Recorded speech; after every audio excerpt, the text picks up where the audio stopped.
Beloved one, these are times right now when there is much of change occurring. You have felt that in your own personal life. You have had questions. You have wondered, what is happening? Why is it happening, and how do I change it? We will speak now about how you change it, because that is the most important next step. You have identified areas where you want to see change, things in your life where you would have change or you would move forward in something. But the question has always come back to, how do I do it? Now we will talk about how you do it. I know that the world says, you can't change things. There are just certain conditions, and you have to live with them. You may not like them. They may be sad. They may be difficult, but you have to live with them and make the best of them. And you will. You will make the best of it, but not the way the world tells you. You will make the best of it by coming back to the beginning of you, by coming back to the beginning of the essence of you, the essence of you, the true being of you.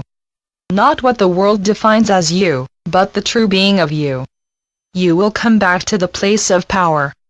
Again, not as the world defines power, but you will come back to the place of power knowing that you are the creative one. You are the extension of the creative one.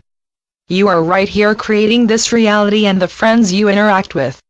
There is a certain, I will call it a soul group, sometimes I like to refer to it as a pod, because you are of the same pod, pod 454, or as you perhaps like to call it, a soul group.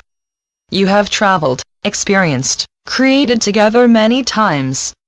You are all traveling together to the same place of awakening to the light that you are, awakening to the being that you are, and awakening to the illness from which you have come. You see yourself to be a separate point of light. But you know that when you are with another one and they smile at you, there is a certain rapport that you have with them, and there is a light which grows on. There is a light which you feel within.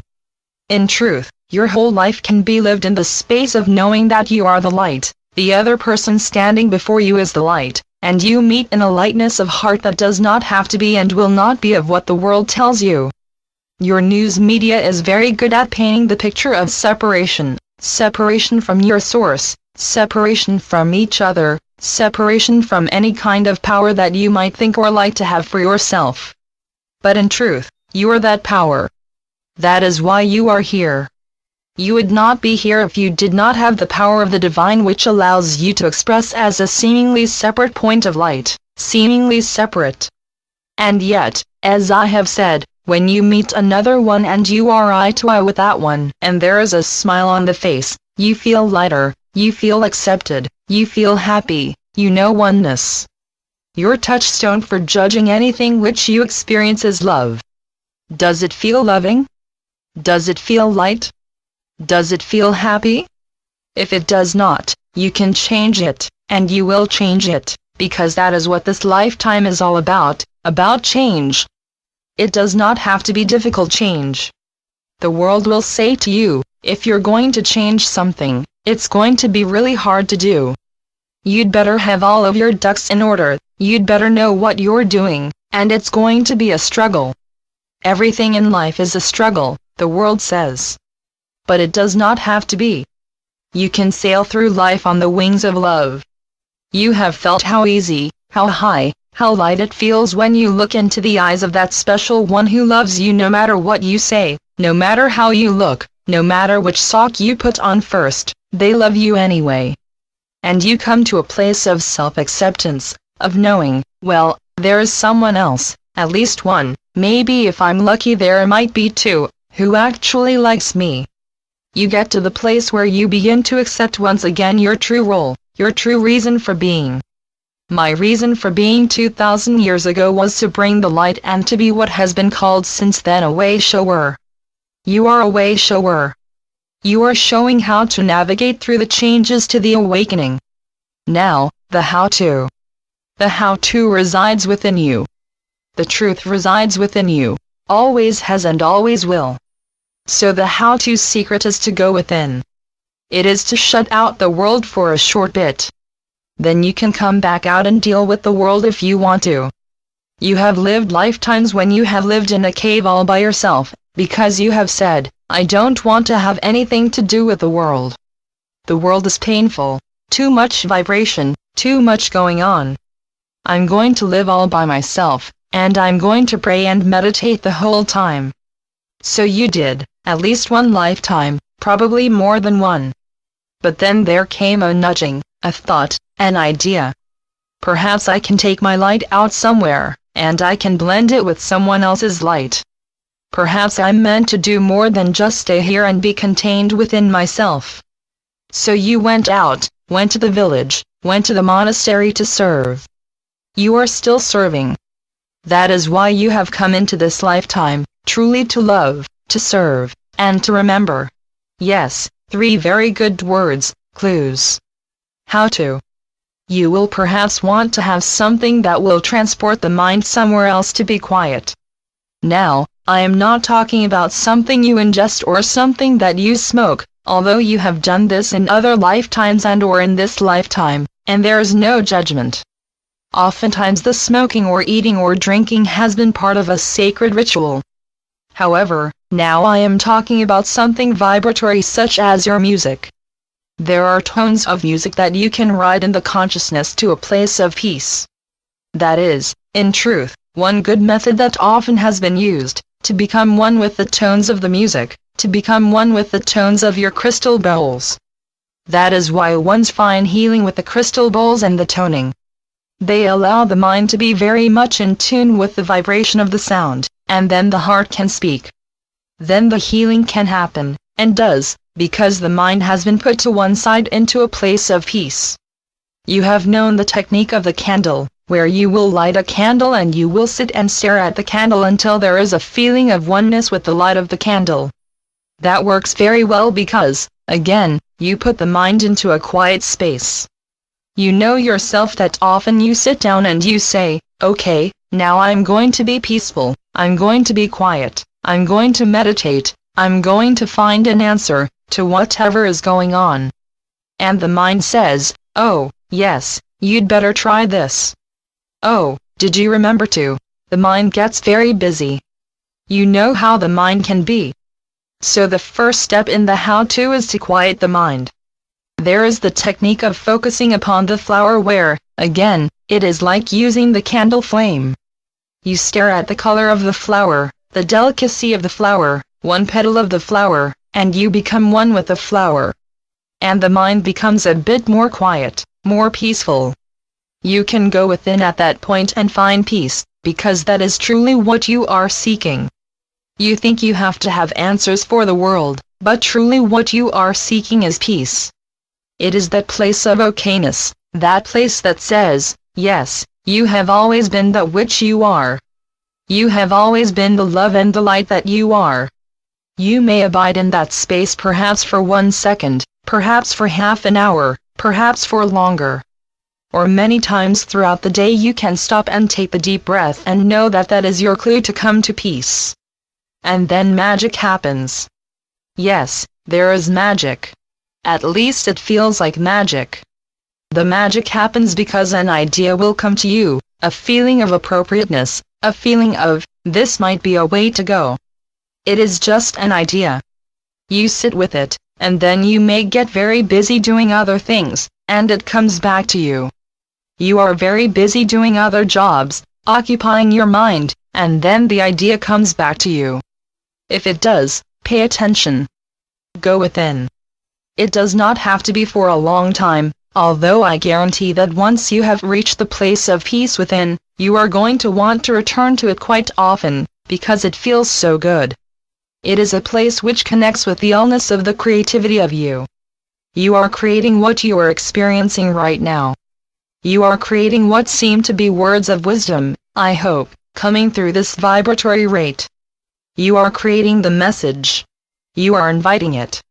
You are asking, I want to know the answer to something, but what I really want to know, what I really want to feel, is how loved I am, and you are. You can run every which way, but you will never get away from the love that you are. That is the good news.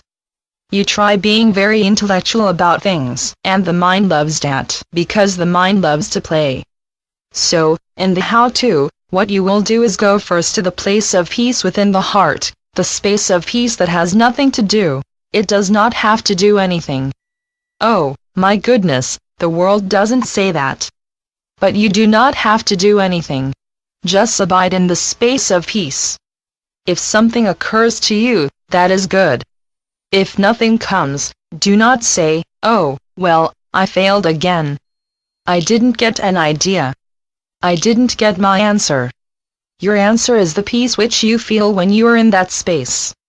Then if there is something that you need to do, you will be told. But if you do not need to do anything, you can just sit and abide in the place which feels so good. When you are in the space of the heart, the space that the mind has taken a vacation from, that space of peace, I would suggest that the first idea you want to deal with is that you are in charge, because you are. And again, I know that is not what the world teaches you. The world says there are many shoulds, many ways you have to be. But no, you are the one creating. You are in charge. So abide with the feeling of being in charge, even if it is only for a couple of seconds, or perhaps longer, because it will grow longer. Know that you are in charge. You are not the victim. That is the voice of the world that says, maybe you're not good enough. You're the victim. You have to shape up. You have to do X, Y, and Z. You should not be feeling what you are feeling. But I am feeling. So you go to the place of peace within, and you abide with the idea, you abide with the feeling, I am in charge. Capital I am the maker of my reality, because you are, and I choose to be happy. I choose to go forth as light. I choose that I want to make this life something that when I decide to lay down the body and move on to another experience, I will say, that was a good life. I choose to make my life what I want it to be. You do, you can, and you will. You have what they call the tabula rasa, the blank slate to write on, and you make it the way you want to make it. That is what you have been doing anyway, except some of it did not feel as peaceful or as rewarding. But now you are beginning to see that you would not be here, you would not be having this experience if you were not powerful, if you were not creative, and you are creative. So if, therefore, you exist, and I assure you that you do exist, you are creating that which you are experiencing, and if you are experiencing that which may not be exactly happy or fulfilling, you can say, all right, I have finished certain chapters of my life. Now what do I want to do?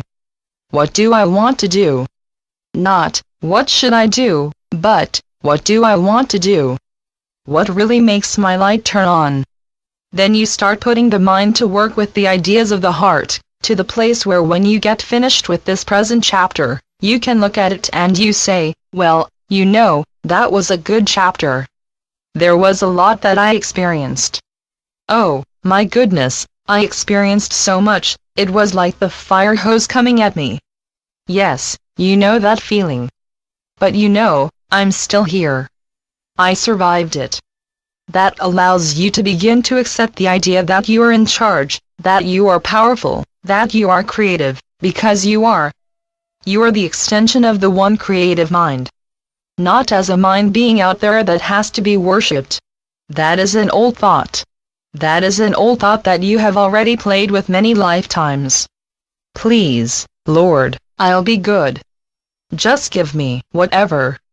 Okay, turn that around and ask of yourself, okay, Lord/Lady, what do I want in this next day, this next week, this next decade? What do I want?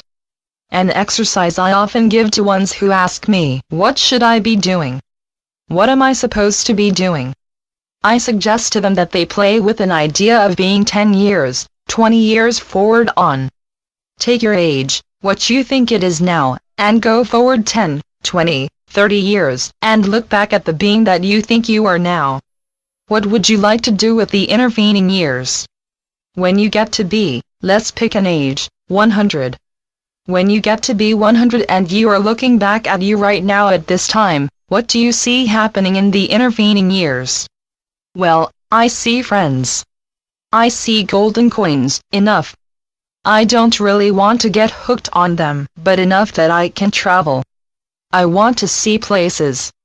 I want to interact with brothers and sisters who are perhaps right now seemingly far away. I want to visit other places. I want to be of service. How would I like to be of service? Well, you know, I think it would be fun to do such and such. I've always wanted to work with the small ones, the four-footed small ones. I've always thought that if I could do enough with the golden coins that I could actually be free to have a whole place where I love each and every one of them. I think you have a word for it. Rescue? Is that what it's called? Okay, I could do that. Or you might say, well, no, I don't really want to do that. I'd rather do something else. Maybe write a book. Or, I'd like to play a musical instrument. Oh, well, you know, that would take years to do. Well, what else do you have ahead of you except years? Start out with the small thing known as the piccolo, or maybe the longer one, whatever appeals to you. Allow yourself to play with what makes my heart come alive. Where do I want to be? What do I want to be doing? Who do I want to be interacting with? What kind of people? How do I want to be when I look back from the 100-year-old me, looking back to here? Well, hey, I could do, and then ideas come to you as to what you would like to do. Then you get what they say, you have a term for it, you get turned on. Your light gets turned on, and you begin to say, well, I didn't think that was possible, but you know, and you get the mind to working on, how could this be? You play with ideas. What is important is the feeling that says, oh, I'd really love to do that, the feeling of coming alive in it, before the mind gets in there and says, oh, no, you can't do that. The feeling of coming alive in whatever topic or whatever way of service that you really want to do. By the time you are 100, you look back and you say, wow, I'm really glad I did that. Not as the world judges, but how you judge, how you feel, how you come alive. That is the how-to. Whatever technique works for you, the candle, the flower, the music, the deep breath, the place of peace, come into the place of peace within, and then using the most wonderful gift you have given yourself, the imagination, which is sometimes defined as image action, imagination, how does it feel? How do you feel in that space? Try it on for size. If it does not feel right, okay, try something different. Because, you see, every moment you are creating, every moment. Therefore, why not make it the best that it can be, the way that really makes you become expansive, where you come to the place you feel, I'm really alive. Hey, I really like this. You know, yesterday I felt like, woe is me. I don't think there's anything worth living for. You have felt that from time to time, when you have been caught up in all of the possibilities, probabilities of the world. But then someone comes along and they look directly into your eyes, and your light comes on. And you feel, not think, but you feel, at one. Then all power is given unto you. All power, because you are that power. This is what you have prayed for. This message is what you have prayed for, this message of being one with each other, being happy, being turned on as the light that you are. This is what you have prayed for. Enjoy it. And the ideas in your heart are coming alive. You want to make of this life more than what it has been told to you that you could do. You want to make of this life something that you come alive with, that you are feeling. Yes, this is what I want to do. This is where I want to be. This is me. The mind is to be the servant of the heart. Not the other way around. Go first to the heart. Abide in the heart, and then let the mind be the servant of the heart. So be it.